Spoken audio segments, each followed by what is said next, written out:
Você já parou para pensar em como Jesus nos ensinou a nos conectar com Deus?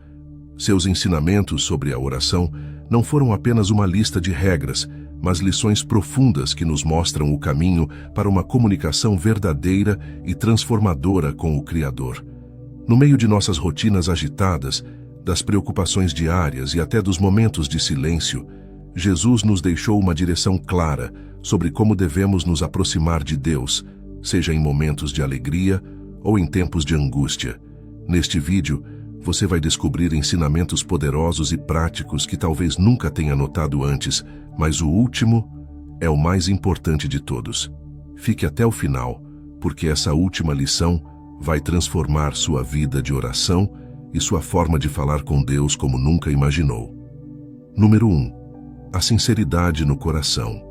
Você já se sentiu preso em uma rotina de orações que parecem mecânicas, como se ao falar com Deus, as palavras saíssem automaticamente sem realmente tocar o seu coração? Esse sentimento de desconexão não é incomum, mas Jesus nos deu a chave para mudar isso. Em Mateus 6,6 ele nos diz: quando orarem, vão para o quarto, fechem a porta e orem ao seu Pai, que está em secreto. Aqui, Jesus está nos convidando a um momento íntimo, uma conversa profunda, sem distrações ou aparências. Ele nos lembra que, para nos conectarmos verdadeiramente com Deus, precisamos abandonar as máscaras e a necessidade de parecer perfeitos. O que importa não é como falamos, mas com que intenção falamos. A sinceridade diante de Deus é como a água pura que corre de uma nascente. Não precisa ser adornada, não precisa de artifícios, basta ser genuína. Quando falamos com Deus, não estamos diante de um juiz implacável, mas sim de um Pai que nos conhece mais profundamente do que nós mesmos. Então, por que tentamos esconder nossas falhas ou fingir sentimentos que não temos? A oração não é um espetáculo, não exige grandes discursos ou palavras difíceis. O que Deus busca é a verdade do coração. É o desabafo de quem se sente perdido. É o agradecimento de quem reconhece as bênçãos. É o pedido de quem admite sua necessidade de ajuda. Imagine que você está conversando com um amigo muito próximo, alguém que te entende sem julgamentos. É assim que deve ser o seu momento de oração com Deus. Não há necessidade de impressionar, porque Ele já conhece cada pensamento antes mesmo que você o pronuncie. Essa intimidade é um convite para sermos vulneráveis, para deixarmos cair as barreiras e sermos autênticos. Quantas vezes nós oramos pedindo força, mas por dentro sentimos medo? Quantas vezes dissemos estar agradecidos, mas nossos corações estavam cheios de frustração? Deus não se ofende com nossos sentimentos contraditórios. Ele espera que sejamos honestos. A vida moderna nos empurra para uma performance constante. Nas redes sociais, no trabalho, até mesmo entre amigos, estamos sempre tentando mostrar a melhor versão de nós mesmos. Mas quando falamos com Deus, é o contrário que importa: mostrar quem realmente somos. Na sociedade, talvez tenhamos aprendido a esconder nossas fraquezas, mas com Deus essas fraquezas são o ponto de partida para um diálogo real. Ele não espera perfeição, ele espera verdade. A oração sincera é aquela que, mesmo que falte palavras, transborda em autenticidade. Jesus sabia disso melhor do que ninguém. Ele não orava para ser visto pelos homens. Sua oração no Getsêmani é o exemplo mais puro de vulnerabilidade diante do Pai. Naquele momento de dor extrema, ele não escondeu suas emoções, mas as apresentou a Deus. Meu Pai, se for possível, afasta de mim este cálice. Contudo, não seja como eu quero, mas sim como tu queres. Mateus 26:39. Ele mostrou que, mesmo nos momentos de maior angústia, o que Deus espera é que sejamos transparentes, sem medo de expor nossos dilemas e sentimentos mais profundos. Ao nos aproximarmos de Deus com sinceridade, algo incrível acontece. A conexão se torna real. O peso das aparências desaparece e passamos a sentir sua presença de forma palpável. Não importa o quão imperfeita seja a nossa oração, o que importa é o desejo sincero de se comunicar com o Pai. Assim como o filho pródigo, que voltou ao Pai com o coração quebrantado, nós também somos recebidos de braços abertos quando decidimos deixar de lado as máscaras e falar com Deus como realmente somos. Número 2. O poder do perdão. Antes de nos ajoelharmos para falar com Deus, há uma etapa crucial que muitas vezes ignoramos: o perdão. Jesus, em sua sabedoria, nos ensina que, para que nossas orações sejam ouvidas, precisamos primeiro limpar o nosso coração de qualquer ressentimento. Em Marcos 11:25 ele diz: "E quando estiverem orando, se tiverem algo contra alguém, perdoem-no, para que também o Pai Celestial lhes perdoe os seus pecados." É um ensinamento profundo que nos lembra que a oração não é apenas sobre falar com Deus, mas sobre estar em paz com aqueles ao nosso redor. O perdão não é uma escolha opcional para o cristão, mas uma chave que desbloqueia uma verdadeira conexão com o Pai. Imagine o perdão como uma janela suja. Quando nos aproximamos de Deus com mágoas, rancores e ressentimentos, essa janela se torna embaçada, dificultando que a luz divina penetre em nossos corações. Não importa quantas palavras bonitas proferimos, enquanto nosso coração estiver carregado de ódio, a comunicação com Deus ficará distorcida. Perdoar não é sobre justificar o erro do outro, mas sobre libertar a si mesmo de um fardo que nos impede de alcançar a paz. Jesus sabia que o coração pesado e cheio de rancor era uma barreira para a verdadeira oração. Por isso, ele nos pede para primeiro perdoar, antes de nos colocarmos diante de Deus. O perdão, no entanto, não é fácil. Ele exige coragem, desprendimento e muitas vezes uma humildade que nos machuca. Mas Jesus nos mostrou que o caminho do perdão é também o caminho da liberdade espiritual. Quando perdoamos, deixamos de carregar o peso da ofensa e abrimos espaço para que Deus haja em nossa vida. A oração do Pai Nosso, Mateus 6,12, nos ensina a pedir: "Perdoa as nossas dívidas, assim como nós perdoamos aos nossos devedores." É um lembrete constante de que o perdão que desejamos receber está intrinsecamente ligado ao perdão que oferecemos. Quantas vezes nos aproximamos de Deus com o coração ferido, pedindo ajuda, mas sem estar dispostos a liberar o perdão? É como tentar encher uma taça já cheia. Não há espaço para o novo, enquanto ainda guardamos o velho. Quando Jesus fala sobre o perdão, ele nos ensina que não podemos esperar que Deus limpe nossas vidas, se nós mesmos não estivermos dispostos a fazer essa limpeza em nossos corações. Cada vez que perdoamos, é como se estivéssemos esvaziando a taça, permitindo que Deus a encha com suas bênçãos e sua paz. A Bíblia está repleta de exemplos de perdão que transformaram vidas. Pense em José, que depois de ser traído pelos próprios irmãos, perdoou-os e trouxe restauração para sua família. Em Gênesis 50:20, José diz: "Vocês planejaram o mal contra mim, mas Deus o transformou em bem." O perdão que José ofereceu não foi apenas uma libertação para seus irmãos, mas para ele mesmo. Foi a chave que permitiu que ele vivesse em paz, sem ser prisioneiro da amargura. Esse tipo de perdão é o que Jesus nos pede. Não porque o outro merece, mas porque nós merecemos ser livres. Quando oramos com um coração perdoador, algo poderoso acontece. Não estamos apenas pedindo a Deus por nós mesmos, mas estamos seguindo o exemplo de Jesus, que mesmo na cruz, orou pelos que o crucificaram. "Pai, perdoa-lhes, pois não sabem o que estão fazendo." Lucas 23:34. Esse nível de perdão é transformador. Ele não muda apenas nossas vidas, mas também o ambiente ao nosso redor. A oração feita com um coração limpo de mágoas é uma oração que tem poder. Ela sobe ao céu com pureza e atinge o coração de Deus, porque reflete o amor e a graça que Ele nos oferece diariamente. Portanto, antes de iniciar sua próxima oração, faça um exame de consciência. Existe alguém que você ainda não perdoou? Existe alguma mágoa que você está guardando? Lembre-se, o perdão não é uma fraqueza, mas uma força espiritual. Quando você perdoa, você não apenas alivia o peso do seu coração, mas também abre caminho para que Deus opere de maneira plena em sua vida. Número 3. A simplicidade das palavras. Muitas vezes, somos tentados a pensar que, para sermos ouvidos por Deus, Precisamos de palavras bonitas, frases elaboradas ou longas orações que impressionem pela sua profundidade. No entanto, Jesus nos ensina o oposto. Em Mateus 6, 7 e 8, ele nos adverte contra o uso de vãs repetições e longos discursos, dizendo: "E orando não usem de vãs repetições como os gentios, que pensam que por muito falarem serão ouvidos. Não sejam iguais a eles, porque o seu Pai sabe do que vocês precisam antes mesmo de o pedirem." Com isso, Jesus nos mostra que Deus não está à procura de palavras sofisticadas, mas sim de corações sinceros e humildes.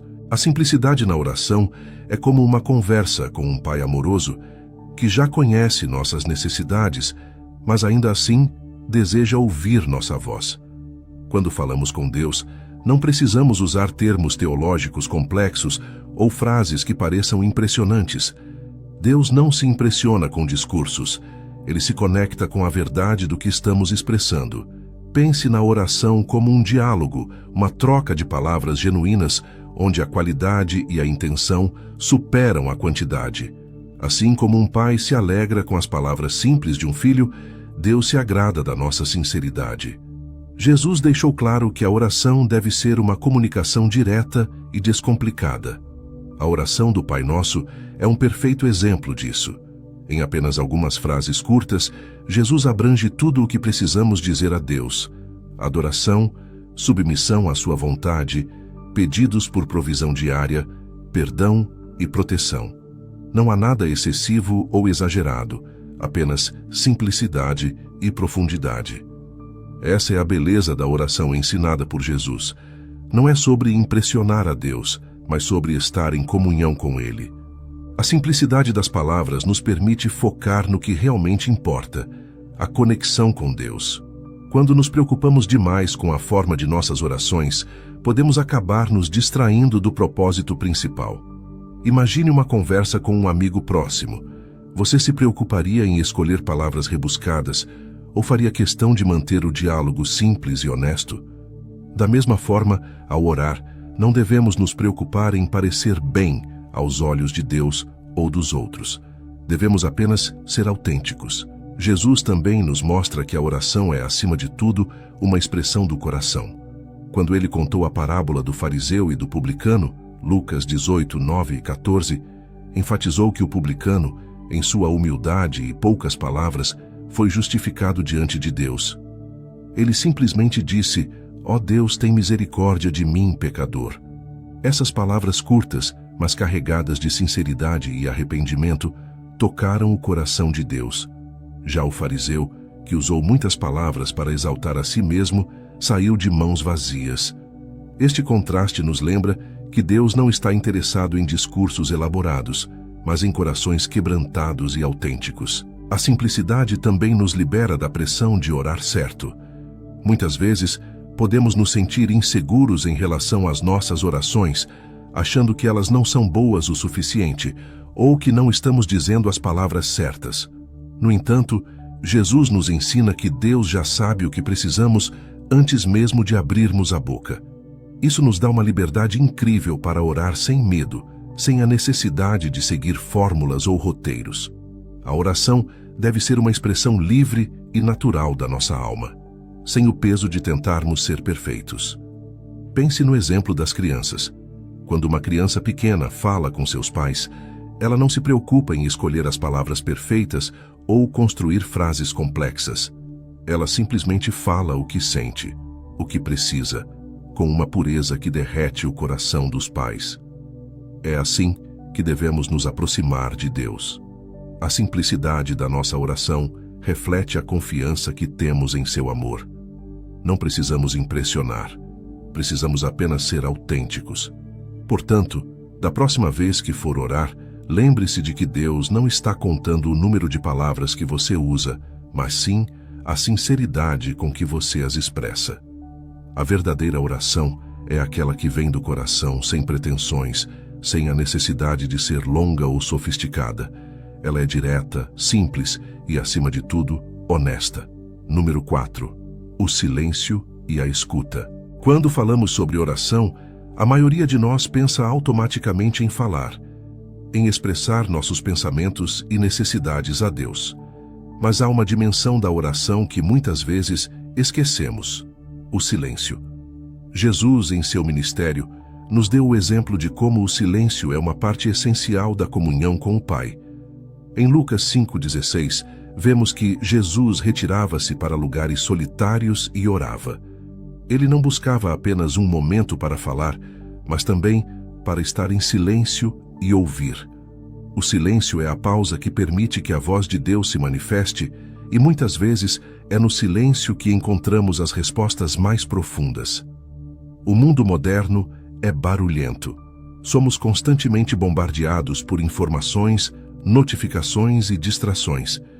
E nesse caos, pode ser difícil ouvir a suave voz de Deus. É por isso que o silêncio se torna tão importante em nossa vida de oração. Não apenas o silêncio exterior, mas o silêncio interior. Aquela calma profunda que nos permite afastar as preocupações e ansiedades do cotidiano e simplesmente estar na presença de Deus. O silêncio não é vazio. Ele é o espaço onde Deus fala. Jesus nos ensina que, ao buscar a Deus, devemos também criar espaço para ouvi-lo. O silêncio na oração é como uma terra fértil. Quando nos silenciamos, estamos preparando o solo para que Deus plante suas sementes em nossos corações. Em vez de apenas falar, precisamos aprender a nos aquietar, a estar presentes. Muitas vezes nossas orações são tão cheias de pedidos e palavras que não deixamos espaço para Deus responder. Imagine que você está em uma conversa com um amigo, mas esse amigo nunca te deixa falar, só continua falando sem parar. Isso não seria uma comunicação verdadeira, seria? O mesmo acontece em nossa relação com Deus. Precisamos deixar espaço para que Ele fale. O silêncio é também um ato de confiança. Quando nos silenciamos diante de Deus, estamos dizendo: Pai, eu confio em Ti o suficiente para esperar e ouvir Tua voz. É um reconhecimento de que não temos todas as respostas e que precisamos de Sua direção.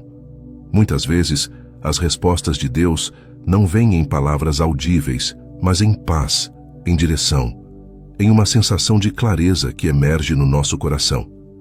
Esse é o poder do silêncio. Ele nos permite discernir a voz de Deus, que muitas vezes é suave e tranquila, como um sussurro que só pode ser ouvido quando nos aquietamos. Jesus nos mostrou a importância de se retirar para momentos de silêncio e solitude. No jardim do Getsêmani, momentos antes de sua crucificação, ele se afastou dos discípulos para orar sozinho, em silêncio. Não foi apenas um momento de desabafo emocional, mas também de escuta. Jesus sabia que, diante do maior desafio de sua vida, precisava da direção e conforto de Deus, e é assim que devemos agir em nossa própria caminhada espiritual. Quando enfrentamos desafios, ou mesmo nas rotinas diárias, precisamos aprender a parar e ouvir. A resposta de Deus muitas vezes já está presente, mas somos nós que precisamos nos aquietar para percebê-la. Um dos maiores exemplos bíblicos de ouvir a Deus no silêncio é a história de Elias no Monte Horebe. Em 1 Reis 19, 11 e 12, Elias estava esperando uma manifestação poderosa de Deus, no vento forte, no terremoto, no fogo. Mas Deus não estava em nenhum desses elementos. Ele estava em um sussurro tranquilo.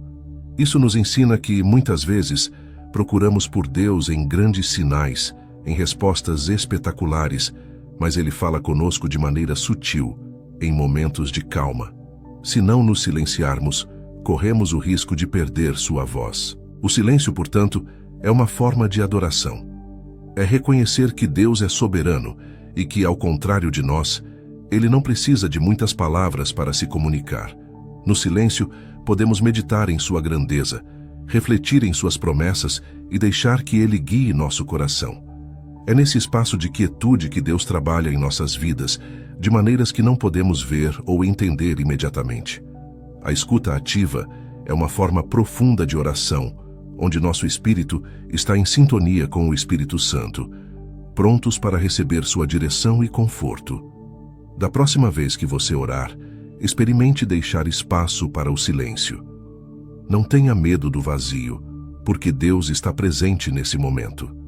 Ele está esperando para falar ao seu coração. O silêncio não é um sinal de que Deus não está ouvindo. Pelo contrário, é muitas vezes o sinal de que Ele está preparando algo maior. Apenas esteja atento, aquiete-se e permita que Ele se revele em sua maneira, no seu tempo. Número 5.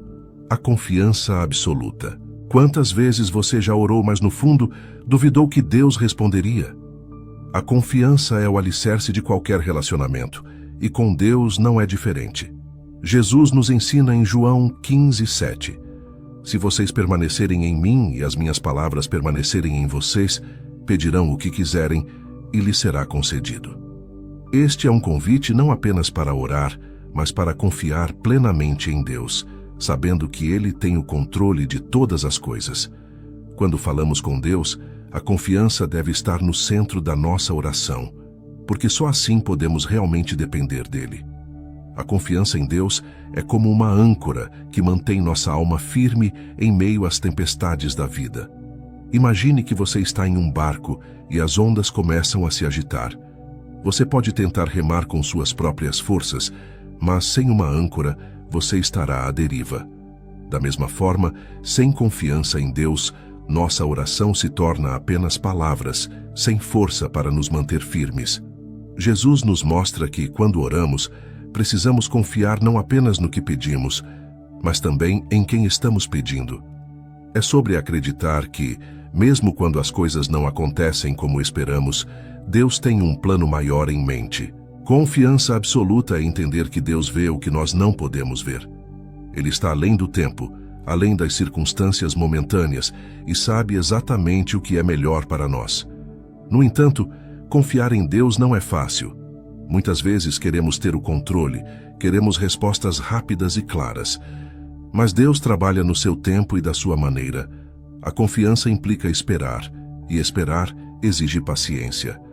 É como plantar uma semente e confiar que, no tempo certo, ela germinará, mesmo que não vejamos o processo acontecendo debaixo da terra. Jesus viveu essa confiança em todos os momentos de sua vida. Mesmo quando enfrentou a cruz, ele confiou totalmente no plano do Pai.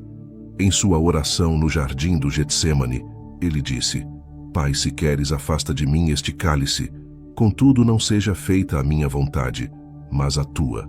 Lucas 22:42. Aqui, vemos que a verdadeira confiança não está em evitar o sofrimento, mas em acreditar que, mesmo no sofrimento, Deus está no controle. Esse tipo de confiança nos leva a uma paz que vai além do entendimento humano. Quando entregamos nossas vidas nas mãos de Deus, com confiança absoluta, experimentamos uma paz que nada no mundo pode abalar.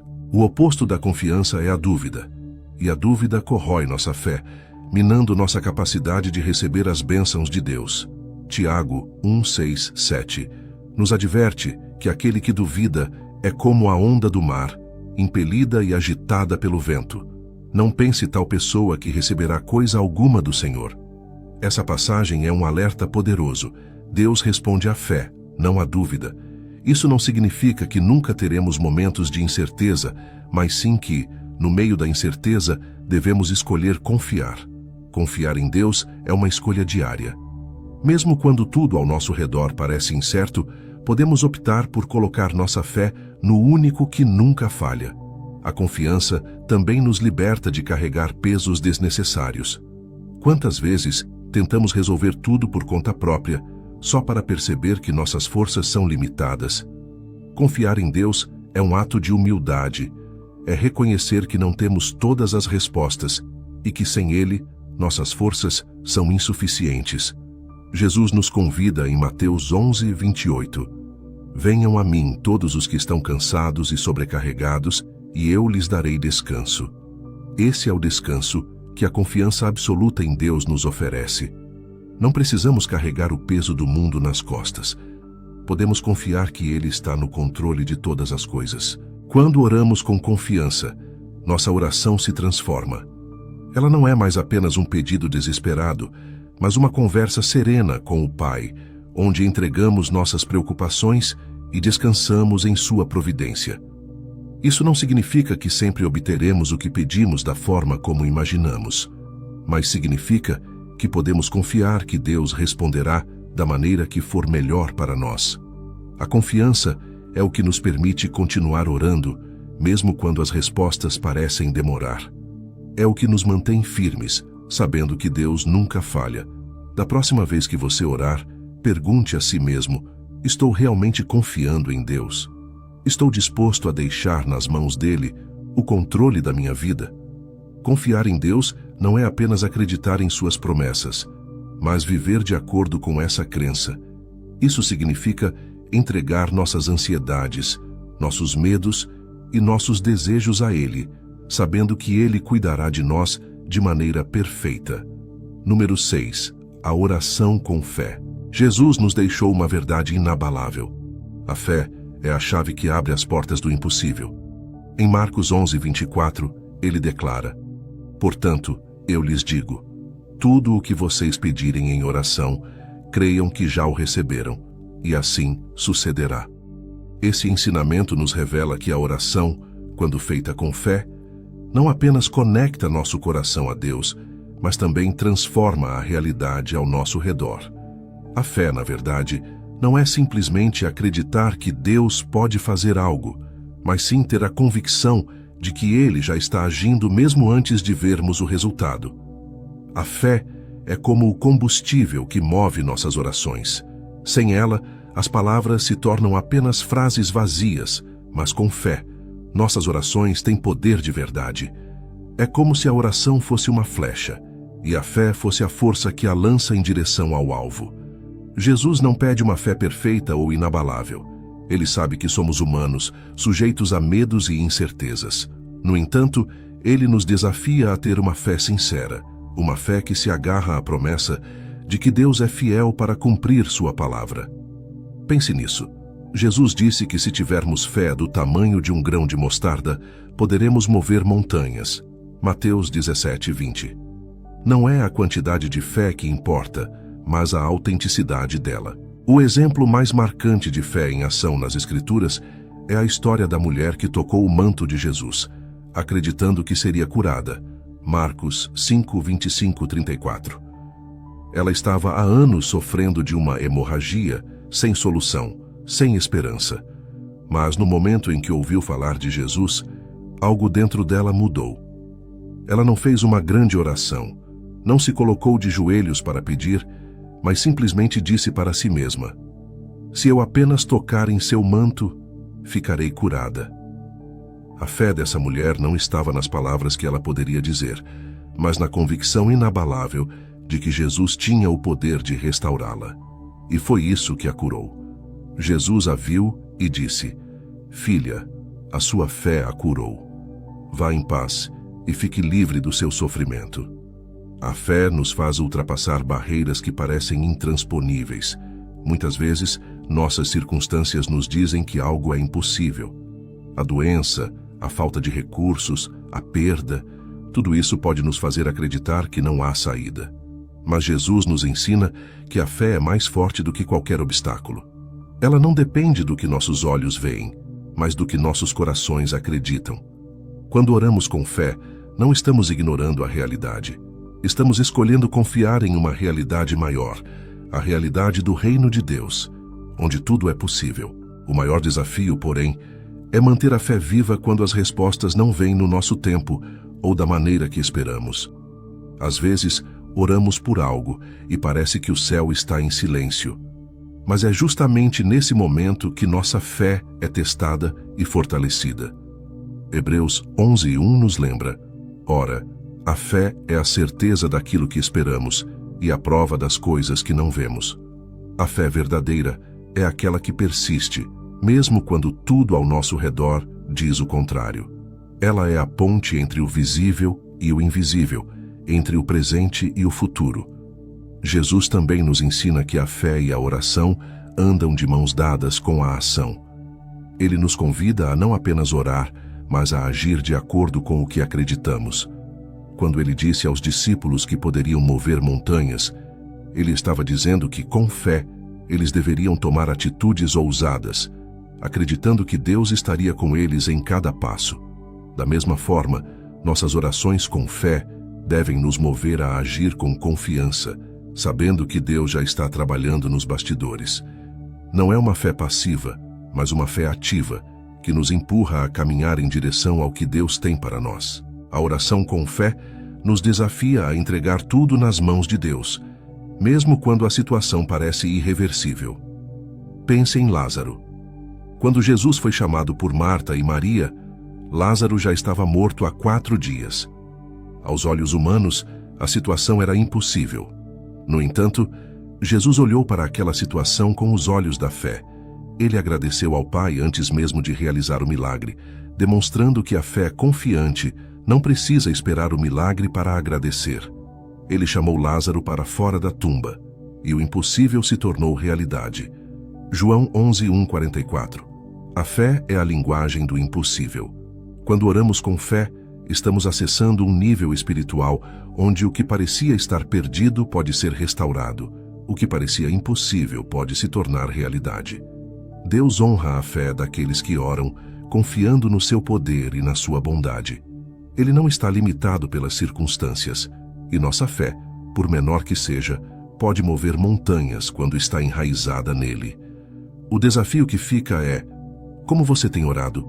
Você tem orado com a fé que Jesus nos ensinou?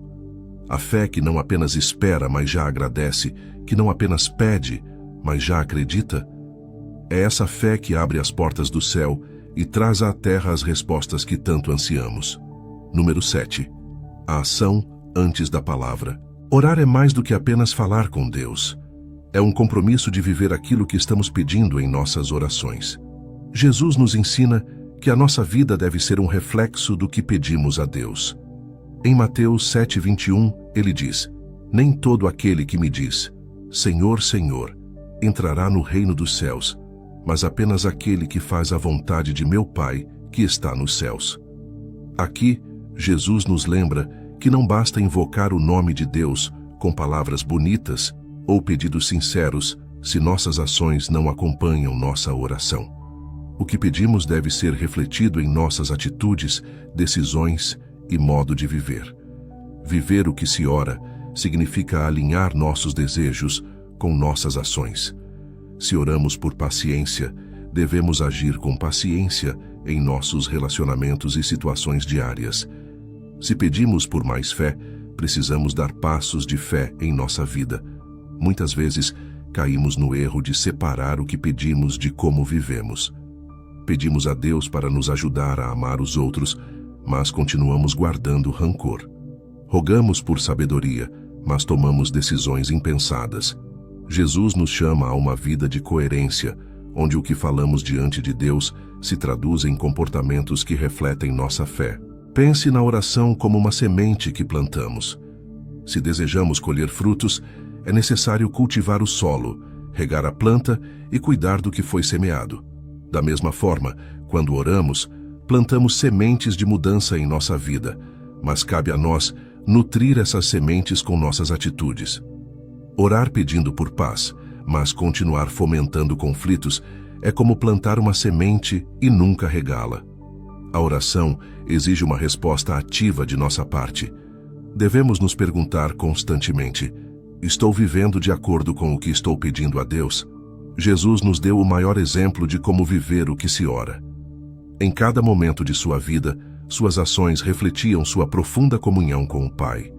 Quando ele orava por força para cumprir sua missão, ele não apenas esperava que Deus agisse, mas ele mesmo tomou os passos necessários para que o plano divino fosse cumprido. Mesmo quando sabia que enfrentaria a cruz, Jesus viveu em perfeita obediência, confiando no propósito do Pai. Ele mostrou que a oração verdadeira é aquela que nos move à ação. Um exemplo prático de viver o que se ora pode ser encontrado na história do bom samaritano. Lucas 10:25-37. Quando o sacerdote e o levita viram o homem ferido à beira da estrada, ambos provavelmente oravam e serviam a Deus em suas vidas. No entanto, suas ações não refletiram o amor que Deus deseja que vivamos. Eles passaram direto, sem ajudar. O samaritano, por outro lado, colocou em prática o amor ao próximo, sem palavras grandiosas, mas com gestos concretos. Ele viveu o que muitos pedem em oração: compaixão, misericórdia e ajuda ao necessitado. Esse é o tipo de vida que Jesus espera de nós, uma vida onde nossas orações se traduzem em atos de bondade e serviço. Além disso, viver o que se ora também nos fortalece espiritualmente. À medida que agimos de acordo com o que pedimos, nossa fé se solidifica e nossas orações ganham um novo significado. Quando pedimos a Deus por sabedoria e começamos a tomar decisões baseadas nessa sabedoria, fortalecemos nossa confiança em sua provisão. Quando oramos por coragem e damos passos ousados, mesmo com medo, experimentamos a fidelidade de Deus de forma mais profunda. A oração, então, deixa de ser apenas um pedido e se torna uma parceria com Deus, onde Ele nos capacita a viver de maneira que reflita suas promessas. Essa coerência entre oração e ação é essencial para a nossa caminhada cristã. Não podemos pedir a Deus que transforme nossas vidas se não estivermos dispostos a nos mover em direção à transformação. Se oramos por mais amor, precisamos praticar o amor, mesmo quando for difícil. Se oramos por justiça, devemos ser justos em nossas atitudes. Se pedimos por perdão, devemos estar dispostos a perdoar. É assim que nossas orações se tornam vivas, poderosas e transformadoras, não apenas para nós, mas para todos ao nosso redor. Jesus nos chama a uma vida de autenticidade, onde o que dizemos em nossas orações é manifestado em nossas escolhas diárias. Esse tipo de vida não apenas agrada a Deus, mas também nos transforma por dentro. Quando vivemos o que oramos, estamos nos alinhando com a vontade de Deus de uma maneira profunda e verdadeira. Estamos dizendo com nossas ações que realmente confiamos no que estamos pedindo e que estamos dispostos a ser parte da resposta de Deus em nossas vidas. Orar sem viver aquilo que se pede é como construir uma casa sobre a areia. As palavras podem ser bonitas, mas, sem a base sólida das ações, elas se desfazem diante das primeiras dificuldades. Por outro lado, quando vivemos o que oramos, estamos construindo nossa vida sobre a rocha sólida da fé e da obediência, sabendo que, em tudo, Deus está conosco, nos guiando e fortalecendo. Número 8. O exemplo da oração do Pai Nosso. Entre os ensinamentos de Jesus sobre como falar com Deus, a oração do Pai Nosso se destaca como um dos mais completos e profundos. Em Mateus 6, 9, 13, Jesus nos oferece um modelo que não apenas abrange diferentes aspectos da nossa vida espiritual, mas também revela como nossa relação com Deus deve ser estruturada. Ele começa dizendo: "Vocês orem assim: Pai nosso, que estás nos céus, santificado seja o teu nome." Desde o início, Jesus nos lembra que, ao orarmos, estamos falando com um Pai, não um juiz distante ou uma entidade impessoal, mas alguém que nos ama e cuida de nós. Isso cria uma conexão imediata e íntima, onde reconhecemos a proximidade e o amor de Deus. A primeira parte da oração, santificado seja o teu nome, nos ensina que a oração deve começar com adoração. Antes de qualquer pedido, é importante reconhecer a santidade e a grandeza de Deus. Ao fazermos isso, estamos colocando nossas próprias necessidades em perspectiva, lembrando que estamos falando com o Criador do universo. Esse reconhecimento nos coloca numa posição de humildade, uma postura essencial quando falamos com Deus. É como se disséssemos: "Antes de qualquer coisa, tu és digno de todo louvor." Logo em seguida, Jesus nos ensina a pedir: "Venha o teu reino, seja feita a tua vontade, assim na terra como no céu." Essa é uma das partes mais profundas da oração, pois nos convida a alinhar nossos desejos com os de Deus. Muitas vezes, nossas orações estão cheias de pedidos centrados em nossos próprios interesses, mas aqui, Jesus nos lembra que a verdadeira oração é aquela que busca o cumprimento da vontade de Deus acima de tudo. Orar pelo reino de Deus é pedir que sua justiça, seu amor e sua paz invadam nossas vidas e nosso mundo.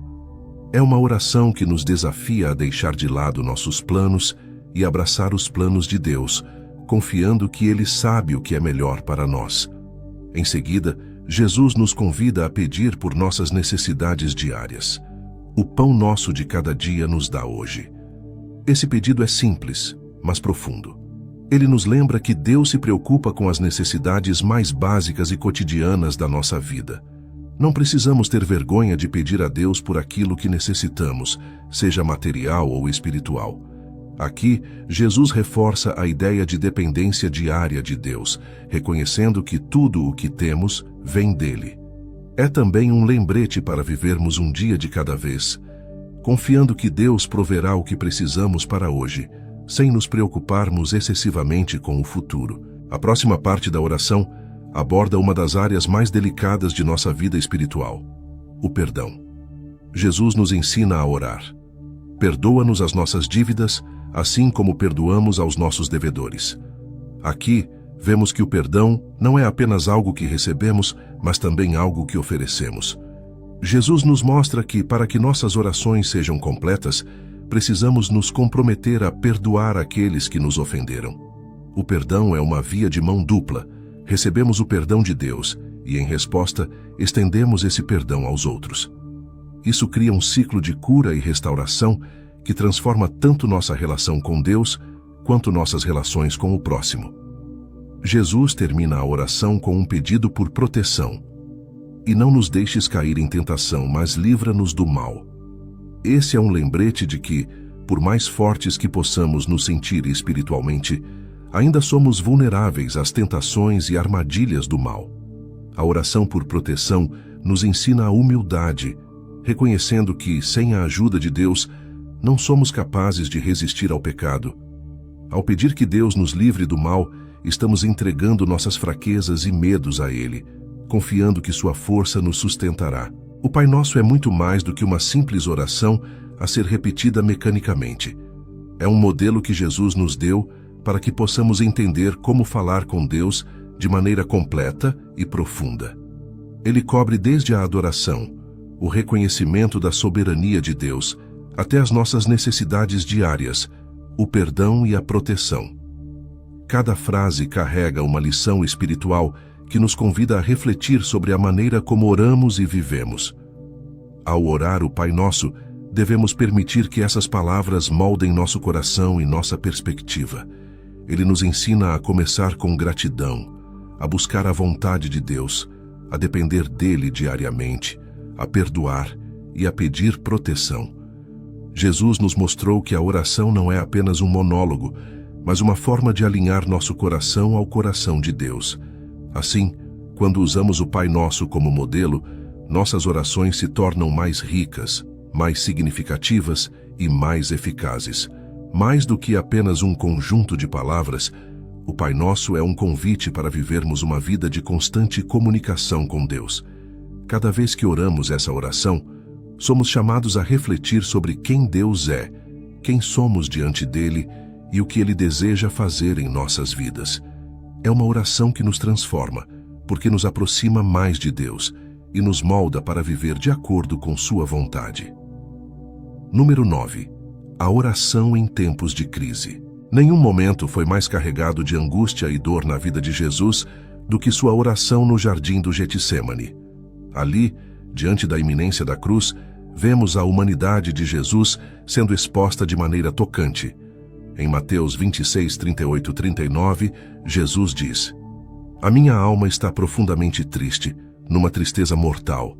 Fiquem aqui e vigiem comigo." Logo em seguida, ele se afasta e em sua oração suplica: "Meu Pai, se for possível, afasta de mim este cálice.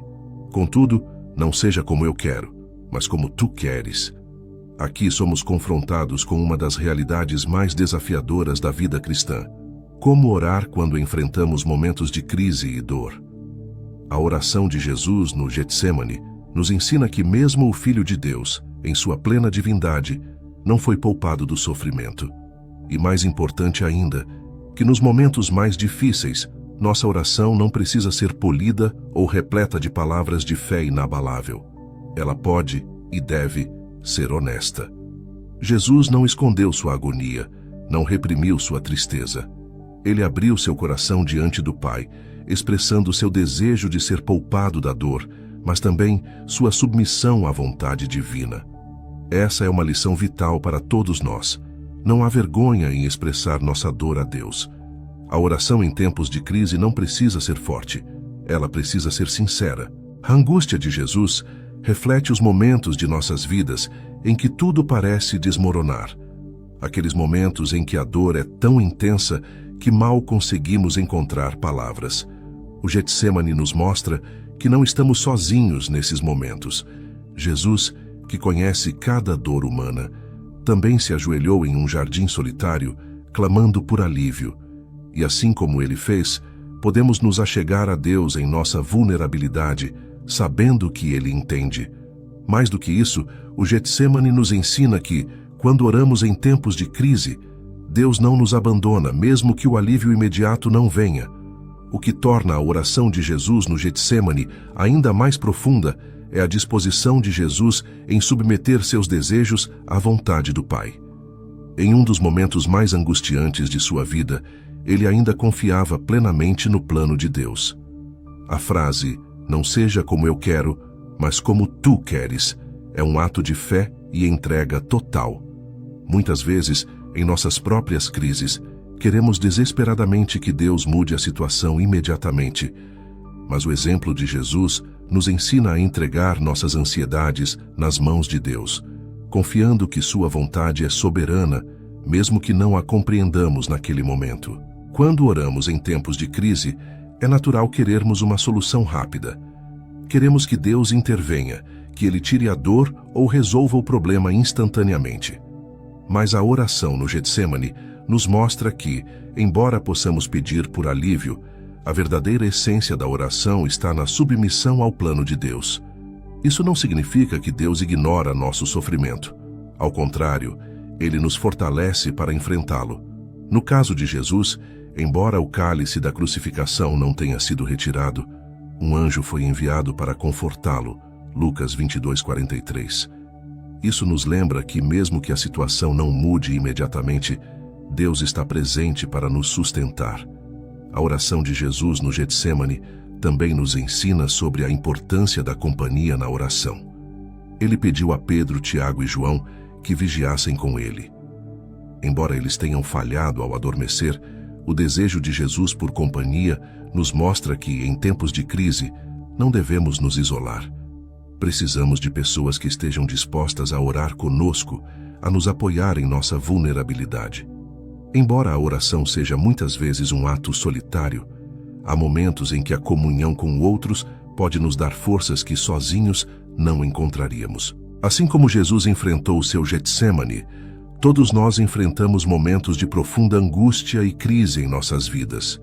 Esses são os momentos em que nossa fé é mais testada e nossa oração mais desafiada.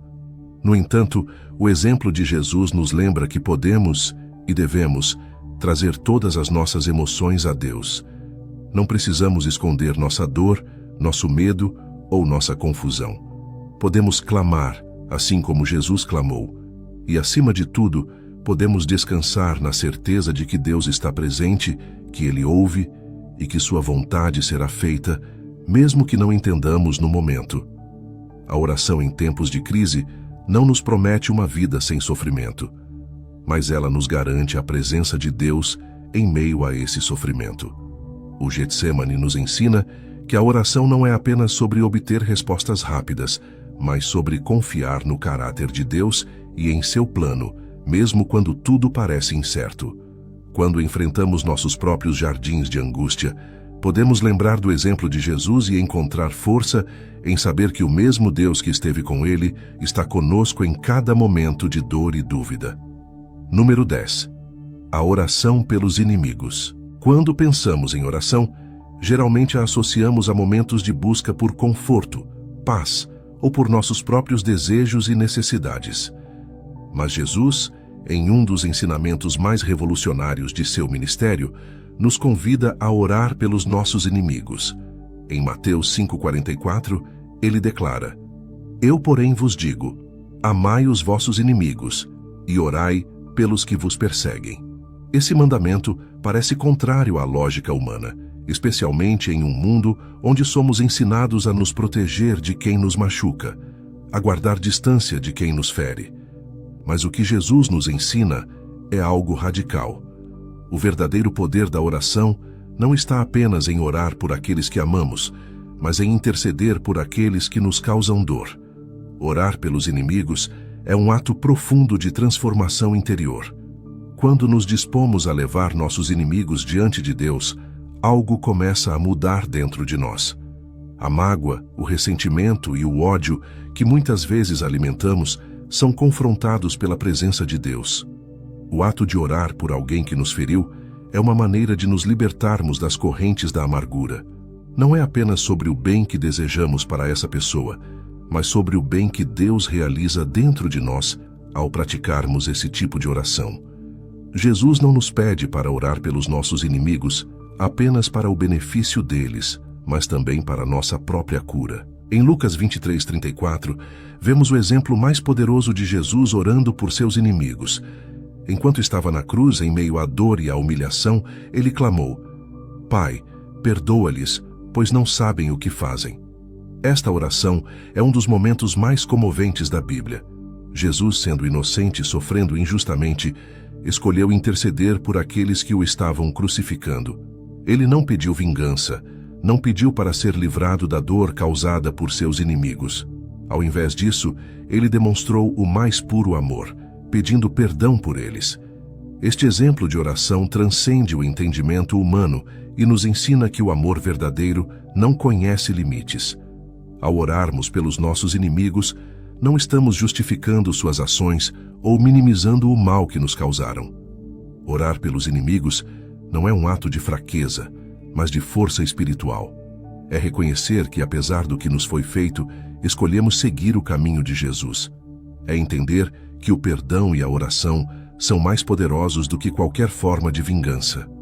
Quando Jesus nos pede para orarmos por aqueles que nos perseguem, ele nos oferece uma alternativa à cultura de ódio e retribuição. Ele nos convida a viver em um reino onde o amor é mais forte que a dor. Orar por quem nos machuca é também um ato de confiança em Deus. Muitas vezes queremos resolver as injustiças com nossas próprias mãos, mas orar pelos nossos inimigos é entregar essa situação nas mãos de Deus. Estamos dizendo: Senhor, eu confio que Tu és justo e que farás o que é certo. Eu não quero carregar o peso dessa mágoa, por isso eu te entrego e oro por essa pessoa. Esse tipo de oração libera nosso coração para experimentar a paz que só Deus pode dar. Não se trata de esperar que nossos inimigos mudem, mas de confiar que Deus trabalhará de acordo com sua justiça e sua graça, tanto em nós quanto neles. Além disso, ao orar pelos nossos inimigos, permitimos que Deus nos use como instrumentos de reconciliação. Jesus nos chama para sermos pacificadores, Mateus 5:9, e a oração pelos nossos inimigos é um passo nessa direção. Ao invés de perpetuar ciclos de ódio e vingança, escolhemos ser canais da paz de Deus. Podemos não ver o resultado imediato dessas orações, mas Deus está sempre trabalhando. Às vezes, as orações por nossos inimigos transformam não apenas nossos corações, mas também o deles. Deus pode tocar o coração de quem nos feriu, levando-os ao arrependimento e à mudança. O desafio de orar pelos inimigos vai além das palavras. Muitas vezes é difícil até mesmo começar a orar por alguém que nos causou dor. Mas, à medida que damos esse passo, algo sobrenatural acontece. O Espírito Santo nos ajuda em nossa fraqueza, nos dando a capacidade de perdoar e de amar onde antes só havia ressentimento. Orar pelos nossos inimigos é uma forma de nos conformarmos à imagem de Cristo, de participarmos de sua natureza divina. É um ato que nos aproxima de Deus, porque demonstra que estamos dispostos a viver o Evangelho de maneira profunda e prática. O amor pelos inimigos, expresso através da oração, é uma das marcas mais poderosas de uma vida transformada por Cristo. Quando oramos por aqueles que nos feriram, estamos declarando que o amor de Deus é maior que qualquer ofensa. Estamos escolhendo seguir o exemplo de Jesus, que mesmo em seu maior momento de sofrimento, escolheu o perdão ao invés da condenação. E ao fazermos isso, não apenas nos libertamos das garras do ódio, mas também abrimos caminho para que Deus opere de maneira poderosa, tanto em nossas vidas, quanto na vida daqueles que nos causaram dor. Essa é a beleza do Evangelho. Ele nos desafia a fazer o que parece impossível aos olhos humanos, mas que se torna possível pela graça de Deus. Orar pelos nossos inimigos é um dos atos mais difíceis que podemos realizar, mas também é um dos mais libertadores. Número 11. O espírito de agradecimento. Quantas vezes nossas orações se concentram apenas em pedidos, esquecendo-se de algo fundamental, o agradecimento? Jesus nos ensina, através de sua vida e de suas palavras, que a gratidão é uma parte essencial da nossa relação com Deus. Em Lucas 17, 11, 19, encontramos a história dos 10 leprosos que foram curados por Jesus. No entanto, apenas um deles, um samaritano, voltou para agradecer.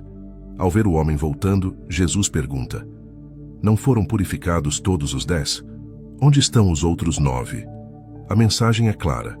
Deus espera de nós não apenas a oração por nossas necessidades, mas também um coração grato que reconhece suas bênçãos. O agradecimento, porém, vai além de uma simples formalidade. Ele reflete uma postura de reconhecimento contínuo de que tudo o que temos e tudo o que somos vem de Deus. É fácil orar fervorosamente quando estamos em necessidade, mas a verdadeira maturidade espiritual se revela quando também dedicamos tempo para expressar nossa gratidão, mesmo em meio às lutas. Um coração grato é um coração que compreende a soberania de Deus e a sua bondade em todas as circunstâncias. Jesus nos lembra que não basta apenas receber, é preciso voltar e agradecer. A gratidão tem o poder de mudar nossa perspectiva. Muitas vezes, estamos tão focados no que ainda não temos que esquecemos de agradecer pelo que já recebemos. Orar com gratidão transforma nossa maneira de ver a vida. Não se trata apenas de dizer obrigado a Deus, mas de cultivar um espírito de agradecimento constante, que vê as bênçãos até nas pequenas coisas. Esse tipo de gratidão nos enche de paz, porque nos lembra que Deus está no controle e já tem suprido nossas necessidades antes mesmo de pedirmos. Quando desenvolvemos o hábito de agradecer, nossa oração muda de uma lista de petições para uma profunda conexão de louvor e reconhecimento. Jesus nos deu vários exemplos de oração com gratidão. Antes de realizar o milagre da multiplicação dos pães e peixes, ele levantou os olhos ao céu e deu graças. João 6:11. Mesmo antes de ver o milagre acontecer, Jesus agradeceu. Isso nos ensina que a gratidão não depende do que vemos ou do que já aconteceu, mas de uma confiança total de que Deus está agindo, mesmo nos bastidores. A oração com gratidão é um exercício de fé, uma maneira de declarar que cremos que Deus está no controle e que, em seu tempo, todas as coisas serão resolvidas. A falta de gratidão pode nos levar a um ciclo de insatisfação. Quando estamos constantemente focados no que nos falta, perdemos de vista o que já foi dado. O povo de Israel é um exemplo disso. Mesmo depois de serem libertos da escravidão no Egito, eles murmuraram no deserto, esquecendo-se das grandes maravilhas que Deus havia realizado em seu favor. Êxodo 16, 2, 3. Esse espírito de murmuração os afastou da plenitude da promessa de Deus. Da mesma forma, quando não praticamos a gratidão, ficamos cegos para as bênçãos já recebidas e deixamos de perceber a fidelidade de Deus em nossa jornada. Orar com gratidão também nos mantém humildes. Ao reconhecer que tudo vem de Deus, lembramos que não somos autossuficientes. É fácil cair na armadilha de pensar que, de alguma forma, merecemos ou conquistamos as bênçãos que temos.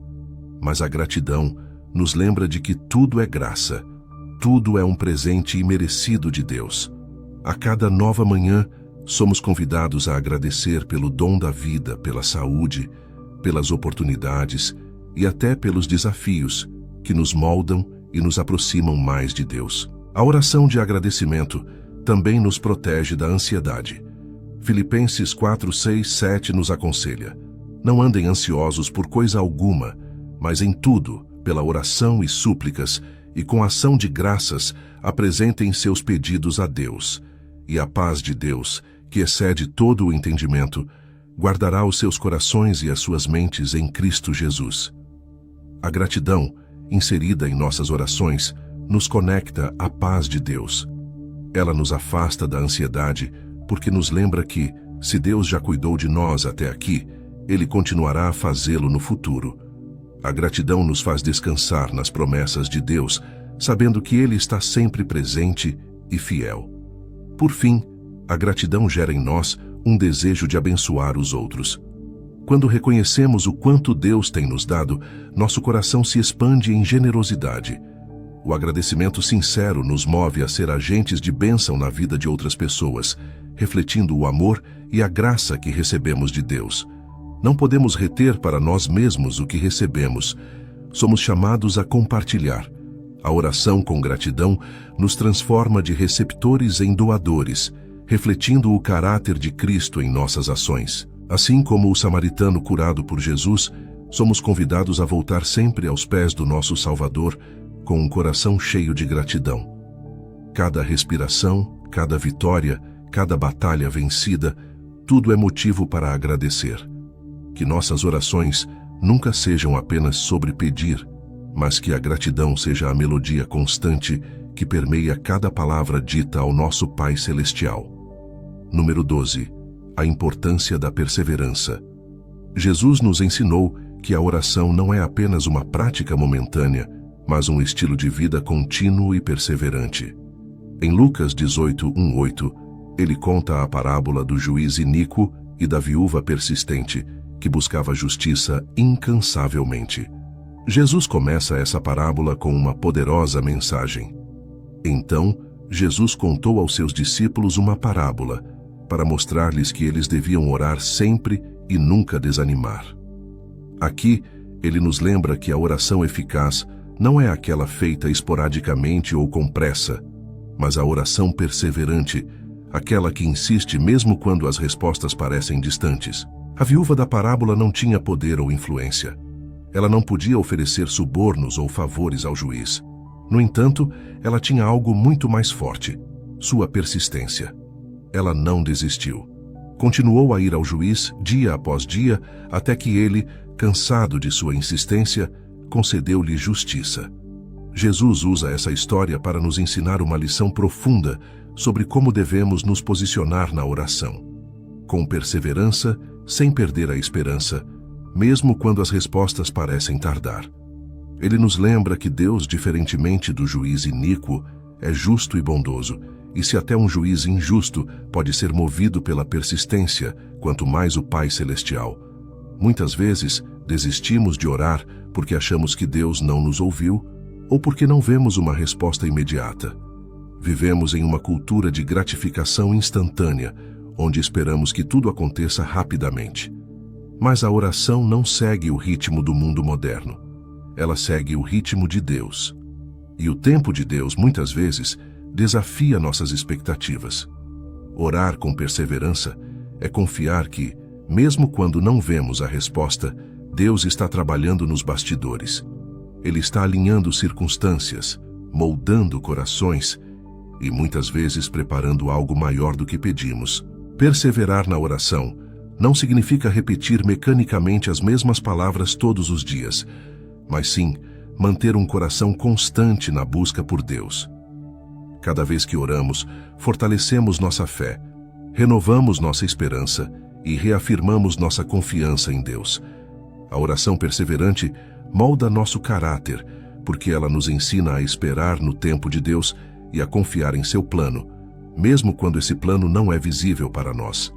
A persistência na oração nos faz crescer, nos aproxima mais de Deus e nos dá forças para continuar, mesmo quando tudo ao nosso redor parece dizer o contrário.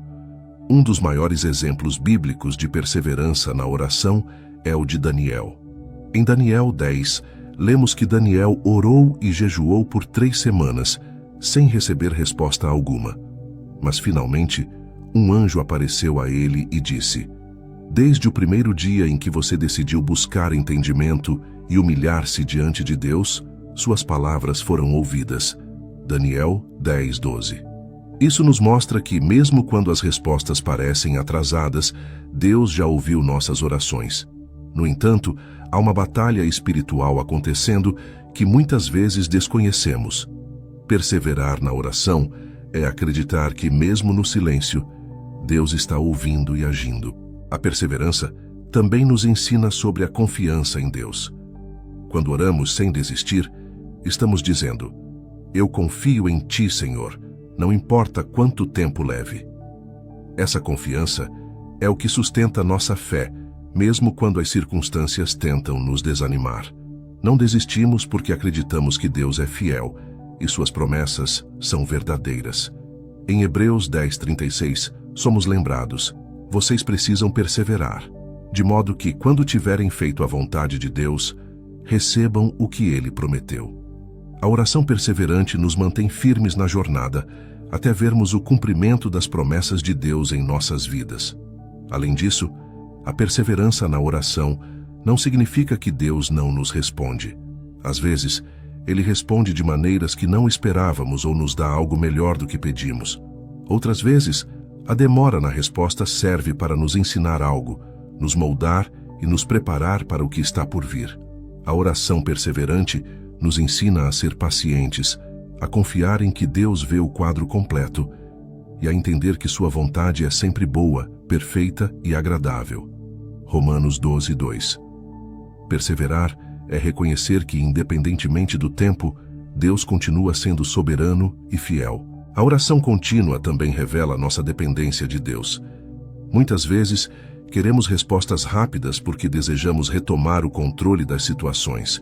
No entanto, quando somos chamados a esperar e a perseverar, somos forçados a admitir que não temos o controle, que dependemos completamente de Deus. E essa dependência é um dos maiores atos de fé. Quando persistimos, mostramos que nossa confiança não está nas circunstâncias ou nos resultados imediatos, mas em Deus, que é nosso Pai amoroso e provedor. Portanto, quando a resposta parecer demorada, quando o céu parecer em silêncio, continue orando. Continue buscando. Não é sobre persuadir Deus a fazer o que queremos, mas sobre permitir que a oração transforme nosso coração e nos prepare para o que Deus já está planejando. Jesus nos convida a sermos como aquela viúva persistente que, apesar das dificuldades, nunca desistiu. Ele nos ensina que, mesmo quando o tempo da resposta parece incerto, nosso papel é permanecer firmes, orando sem cessar e confiando no tempo perfeito de Deus. Perseverar na oração é um ato de fé. É continuar conversando com Deus, mesmo quando o silêncio parece prevalecer. É a certeza de que Ele está ouvindo e de que no tempo certo a resposta virá, seja da forma que esperamos ou de uma maneira que nunca imaginamos. Número 13. A oração pela vontade de Deus. Uma das maiores lições que Jesus nos ensinou sobre a oração é a importância de buscar a vontade de Deus acima de tudo. Em Mateus 6:10, parte do Pai Nosso, Ele nos orienta a orar: venha o teu reino, seja feita a tua vontade, assim na terra como no céu. Com isso, Jesus nos mostra que a verdadeira essência da oração não está em moldar Deus aos nossos desejos, mas em alinhar nossos desejos à vontade dele. Esta é talvez uma das orações mais difíceis de se fazer com sinceridade, pois exige uma completa rendição de nossos planos e controle. Submeter nossos planos à vontade de Deus significa abrir mão do desejo de controlar os resultados. É reconhecer que, por mais que tenhamos sonhos, aspirações e desejos, a sabedoria de Deus sempre prevalecerá sobre nossa limitada visão do futuro. Quando pedimos que a vontade de Deus seja feita, estamos reconhecendo sua soberania e dizendo: Senhor, eu confio em Ti mais do que confio em mim mesmo. Este ato de rendição nos liberta da ansiedade, porque não precisamos mais carregar o peso de fazer as coisas acontecerem à nossa maneira. Em vez disso, podemos descansar sabendo que o plano de Deus é perfeito, Jesus nos deu o exemplo máximo de submissão à vontade de Deus no jardim do Getsêmani, momentos antes de sua crucificação. Em Lucas 22:42, ele orou: Pai, se queres, afasta de mim este cálice. Contudo, não seja feita a minha vontade, mas a tua. Aqui, vemos que Jesus não escondeu sua angústia e seu desejo humano de ser poupado do sofrimento. No entanto, ele entregou tudo nas mãos do Pai, confiando que a vontade de Deus, embora dolorosa naquele momento, seria o caminho para a redenção da humanidade. Essa é a oração mais poderosa que podemos fazer. Não seja como eu quero, mas como tu queres. Submeter-se à vontade de Deus não significa que deixamos de pedir por aquilo que desejamos ou necessitamos. Deus quer que sejamos honestos em nossas orações, que levemos a Ele nossos desejos, nossas preocupações e nossos anseios. No entanto, ao final de cada pedido, devemos ter o coração humilde para dizer: Senhor, que a tua vontade prevaleça. Isso não é um sinal de fraqueza ou de resignação, mas um ato de fé profunda. É declarar que, mesmo que não entendamos o que está por vir, confiamos que Deus tem o melhor para nós. A verdadeira oração pela vontade de Deus também nos transforma. Quando oramos dessa maneira, começamos a ver as coisas de outra perspectiva. Aos poucos, nossos desejos se alinham com os de Deus. Nossos planos começam a refletir os propósitos divinos. A oração pela vontade de Deus não é uma oração de passividade, mas uma oração de profunda transformação, onde o Espírito Santo molda nossos corações para desejar o que Deus deseja e para amar o que Ele ama. Aos poucos, deixamos de lutar contra o plano de Deus e começamos a caminhar em harmonia com Ele. Quando oramos pela vontade de Deus, também nos libertamos do fardo de tentar entender tudo. Muitas vezes, as situações da vida nos deixam confusos ou frustrados porque não conseguimos ver o quadro completo. Mas a oração pela vontade de Deus nos lembra que não precisamos ter todas as respostas. Em Provérbios 3:5-6 lemos: Confie no Senhor de todo o seu coração e não se apoie em seu próprio entendimento. Reconheça o Senhor em todos os seus caminhos e Ele endireitará as suas veredas. Esse versículo reflete o coração da oração pela vontade de Deus. Confiar que, mesmo quando não entendemos, Ele está nos guiando no caminho certo. Submeter nossos planos a Deus não significa que nunca enfrentaremos desafios ou momentos de frustração. Às vezes, os caminhos de Deus são diferentes do que imaginamos, e isso pode ser difícil de aceitar. No entanto, é importante lembrar que a vontade de Deus sempre leva ao bem daqueles que o amam. Romanos 8:28. O que pode parecer um obstáculo hoje, pode, na verdade, ser a maneira de Deus nos proteger de algo maior ou de nos preparar para algo melhor. Quando oramos pela vontade de Deus, estamos abrindo espaço para que Ele faça o que é melhor para nós, mesmo que isso envolva sacrifícios temporários. A oração pela vontade de Deus é um exercício de confiança. Confiança em que Deus é bom, em que Ele é fiel e em que Ele tem um plano para nossas vidas que vai além do que podemos imaginar. Às vezes, isso significa esperar. Às vezes, significa mudar nossos planos. E, em outros momentos, significa seguir um caminho completamente novo, diferente do que esperávamos. Mas em cada uma dessas situações, sabemos que estamos sendo guiados pelo Criador, aquele que conhece o fim desde o começo. Portanto, ao orar, sempre busque a vontade de Deus. Submeter nossos desejos a Ele não é uma fraqueza, mas a maior demonstração de fé que podemos ter. Não se trata de abandonar nossos sonhos, mas de colocá-los nas mãos de alguém que sabe exatamente o que precisamos, muito mais do que nós mesmos. E ao fazer isso, experimentamos uma paz que vai além do entendimento, sabendo que, independentemente do resultado, estamos caminhando no centro da vontade perfeita de Deus. Número 14. O valor do arrependimento. Um dos elementos mais essenciais para uma oração eficaz é o arrependimento sincero. Jesus nos mostrou que, antes de pedirmos qualquer coisa a Deus, devemos examinar nossos corações e nos humilhar diante dele. reconhecendo nossas falhas. Em Lucas 18:13, Jesus conta a parábola do fariseu e do publicano, onde o publicano, reconhecendo sua condição de pecador, ora com simplicidade e arrependimento: Ó Deus, tem misericórdia de mim, pecador. Este é um exemplo poderoso de como o arrependimento sincero, mais do que palavras bonitas ou atitudes religiosas, toca o coração de Deus. O arrependimento não é apenas uma prática ocasional para momentos de grande erro.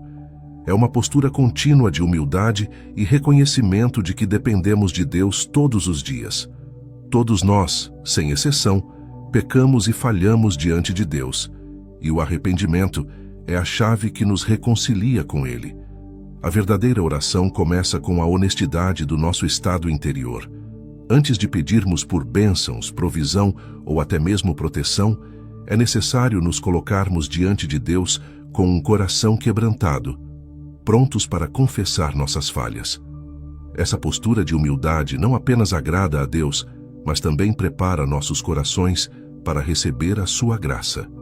Em 1 João 1:9, lemos: Se confessarmos os nossos pecados, Ele é fiel e justo para nos perdoar os pecados e nos purificar de toda injustiça.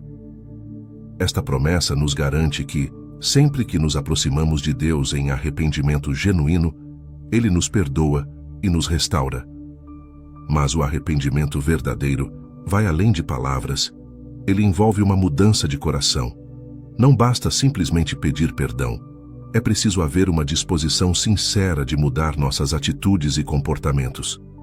O arrependimento genuíno nos transforma, nos direciona de volta ao caminho de Deus e nos torna mais receptivos à sua voz em nossas vidas. Quando abordamos a oração com arrependimento, estamos reconhecendo que não podemos nos aproximar de Deus confiando em nossa própria justiça. Essa é a diferença entre o fariseu e o publicano na parábola de Jesus. O fariseu orava orgulhosamente, exaltando suas boas ações e acreditando que elas o faziam merecedor da atenção de Deus. O publicano, por outro lado, entendia que não tinha nada a oferecer a Deus, a não ser seu coração arrependido. E foi ele quem saiu justificado. Este é um lembrete para todos nós. A humildade e o arrependimento são os caminhos que nos levam à presença de Deus, não nossas próprias realizações ou méritos. O arrependimento também nos coloca em uma posição de vulnerabilidade diante de Deus. Quando confessamos nossos erros, abrimos mão de qualquer fachada de perfeição e nos apresentamos como realmente somos, humanos, falhos, mas dispostos a mudar. E é exatamente nessa vulnerabilidade que Deus age com sua graça transformadora. O Salmo 51:17 expressa isso de forma clara. Os sacrifícios que agradam a Deus são um espírito quebrantado. Um coração quebrantado e contrito, ó Deus, não desprezarás.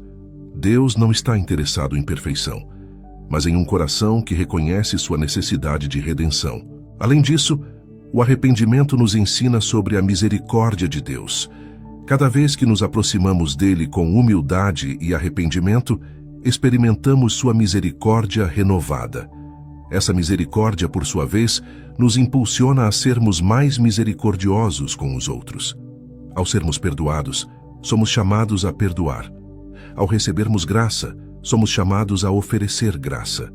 O arrependimento, portanto, não é apenas um ato individual de reconciliação com Deus, mas também nos transforma em agentes de reconciliação no mundo, espalhando o mesmo perdão que recebemos.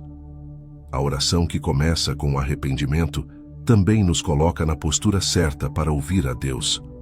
Quando estamos sobrecarregados com culpa, mágoa ou pecado, nossa capacidade de ouvir a voz de Deus fica comprometida. Mas, ao confessarmos nossas falhas e pedirmos perdão, nossas almas são libertas dessas cargas, permitindo que o Espírito Santo fale de forma clara e direta. O arrependimento abre o caminho para uma comunicação mais profunda com Deus, onde não apenas falamos, mas também ouvimos a sua resposta. Por fim, o arrependimento nos mantém no centro da vontade de Deus. Quando reconhecemos nossas falhas, nos alinhamos com os princípios divinos, corrigimos nossa direção e seguimos o caminho certo. O arrependimento nos dá a chance de recomeçar, de corrigir o curso e de nos aproximarmos cada vez mais de quem Deus nos chamou para ser. É um processo contínuo de renovação espiritual, onde a cada dia somos moldados e transformados à imagem de Cristo. Portanto, ao orar, não tenha medo de começar com arrependimento. Não há oração mais poderosa do que aquela que começa com um coração quebrantado e contrito. O arrependimento não nos afasta de Deus, ele nos aproxima. É o primeiro passo para uma oração verdadeira, sincera e transformadora, que nos leva à presença de Deus e nos faz experimentar sua infinita graça e amor. Número 15. A oração em conjunto. Jesus nos ensinou que a oração não é apenas uma prática individual, mas também algo poderoso quando feito em comunidade. Em Mateus 18:20, ele afirma: "Pois onde se reunirem 2 ou 3 em meu nome, ali eu estou no meio deles." Esta promessa nos revela que há um poder especial na oração coletiva, quando nos unimos com outros crentes para buscar a Deus em unidade. A presença de Jesus em nosso meio, quando oramos juntos, nos fortalece e cria um ambiente onde o Espírito Santo pode agir de maneira poderosa e transformadora. A oração em comunidade tem um valor único. Ela nos conecta a uma realidade maior, lembrando-nos de que não estamos sozinhos em nossa jornada de fé. Enquanto orar sozinho é uma prática vital para nosso relacionamento pessoal com Deus, há momentos em que a união com outros crentes é essencial. Quando nos reunimos em oração, trazemos não apenas nossas próprias necessidades, mas também as dos outros. Isso nos ensina a carregar os fardos uns dos outros, como Paulo instrui em Gálatas 6:2. Levai as cargas uns dos outros, e assim cumprireis a lei de Cristo. Orar em comunidade nos tira do foco exclusivo em nós mesmos e nos ajuda a desenvolver um coração compassivo e intercessor. A oração coletiva também tem o poder de gerar encorajamento mútuo. Quando oramos com outras pessoas, somos inspirados pela fé dos nossos irmãos e irmãs. Muitas vezes, em momentos de fraqueza ou dúvida, ver a fé de outra pessoa pode nos fortalecer. A oração em comunidade não é apenas sobre fazer pedidos a Deus. É um momento de compartilhar nossa fé, de edificar uns aos outros e de criar um ambiente onde o poder de Deus pode ser experimentado de forma tangível. Quando um crente se une a outro em oração, há uma troca espiritual, onde a fé de um alimenta a fé do outro. O livro de Atos dos Apóstolos nos dá diversos exemplos de como a oração em comunidade foi crucial para o crescimento da igreja primitiva. Em Atos 1:14, lemos que os discípulos, logo após a ascensão de Jesus, perseveravam unânimes em oração. Essa união em oração foi o prelúdio para a descida do Espírito Santo no dia de Pentecostes. Eles estavam juntos, com um só propósito, buscando a presença de Deus. Isso nos mostra que, quando o povo de Deus se reúne em oração, coisas extraordinárias acontecem. A oração comunitária não apenas une as pessoas umas às outras, mas também atrai a presença poderosa do Espírito Santo. Outro exemplo forte de oração em comunidade está em Atos 12:5, quando Pedro estava preso e a igreja orava intensamente por ele. Deus respondeu àquelas orações coletivas de forma milagrosa, enviando um anjo para libertar Pedro da prisão. Este episódio nos ensina que, quando a igreja se une em oração, há poder para mudar circunstâncias, quebrar correntes e trazer libertação. A oração comunitária move o coração de Deus e faz com que milagres aconteçam. Não subestime o poder que existe quando o povo de Deus ora em unidade. Além disso, a oração em comunidade fortalece a unidade do corpo de Cristo. Ela nos lembra que somos parte de algo maior do que nós mesmos, a Igreja de Cristo. Quando oramos juntos, estamos praticando o mandamento de Jesus de amarmos uns aos outros e de vivermos em comunhão. Em uma época em que o individualismo é exaltado, a oração coletiva é um ato contracultural que reafirma nossa dependência mútua como corpo de Cristo. Ela nos lembra de que não fomos chamados para caminhar sozinhos, mas para nos apoiar, interceder e cuidar uns dos outros. A oração em comunidade também é um testemunho poderoso para o mundo. Jesus orou para que seus seguidores fossem um, assim como ele e o Pai são um, para que o mundo pudesse crer. João 17:21. Quando o mundo vê uma igreja unida em oração, ele vê um reflexo da unidade e do amor de Deus. Nossa oração coletiva não apenas traz transformação espiritual, mas também é um testemunho vivo da fé que professamos. Ela revela que, apesar das nossas diferenças, somos um só corpo, unidos por um só espírito e um só propósito. Contudo, a oração em comunidade não anula a importância da oração individual. Ambas se complementam. Enquanto a oração pessoal nos permite uma intimidade profunda com Deus, a oração coletiva nos lembra de que fazemos parte de uma família de fé. Ela nos tira do isolamento e nos coloca em um ambiente onde a fé é fortalecida pelo apoio mútuo. Um cristão que ora sozinho é poderoso, mas um grupo de cristãos orando juntos pode mover montanhas. Portanto, se há algo que precisamos entender sobre a oração, é que ela não foi projetada para ser uma experiência solitária. Jesus nos chamou para viver em comunidade, e a oração é uma das ferramentas mais poderosas que temos para fortalecer essa comunhão. Quando 2 ou 3 se reúnem em nome de Jesus, sua presença é garantida, e onde ele está, há poder, transformação e respostas. Muito obrigado por assistir até o final. Espero que esses ensinamentos de Jesus sobre como falar com Deus tenham tocado seu coração e trazido novos insights para a sua vida de oração. Se você gostou desse vídeo e quer continuar aprendendo mais, não deixe de explorar outros conteúdos no meu canal. Tem muita coisa de valor por lá que pode ajudar a aprofundar sua fé e trazer mais clareza sobre a sua caminhada espiritual. Então, se inscreva, ative o sininho para não perder nenhuma novidade e continue buscando crescer na sua relação com Deus. Nos vemos no próximo vídeo.